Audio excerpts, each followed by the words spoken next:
Әрбір байқаған адам білсе керек. Күлкі өзі бір мастық екенін. Әрбір мас кісіден ғафил көп өтетұғынын да, әрбір мастың сөйлеген кезінде бас ауыртатұғынын. Бұлай болғанда, күлкіге салынған кісі не шаруадан, не ақылдан, не ұят келелік істен құр ғафил көп өткізіп отырса керек. Осындай ғафилдік көп өткізіп, елемеген кісінің не дүниеде, не ақиретте басы бір ауырмай қалмаса керек.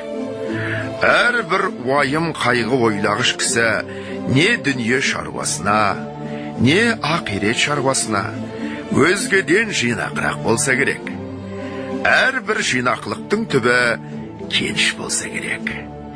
Енді олай болғанда үнемі уайым қайғыменен жүре аламыз ба?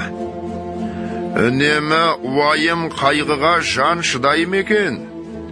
Үнемі күлмей жүре аламыз ба? Үнемі күлмей жүруге жан шыдай ма екен? Жоқ. Мен үнемі уайым қайғыменен бол демейм.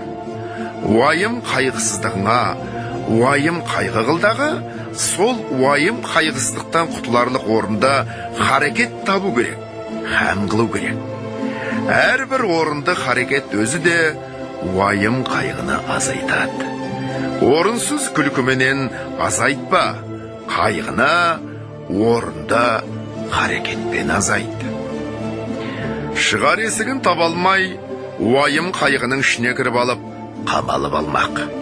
Ол өзі де бір антұрғандық, және әрбір жаман кісінің қылығына күлсең, оған рахаттанып күлме, ыза болғаныңнан күл.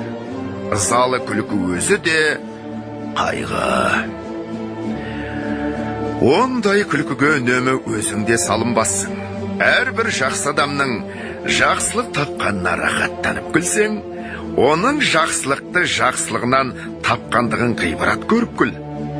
Әрбір ғибрат алмақтың өзі де мастыққа жібермей уақытымен тоқтатады. Көп күлкінің бәрінде мақтағаным жоқ. Оның ішінде бір күлкі бар ау. Құдай жаратқан орныменен іштен, көкіректен келмейді.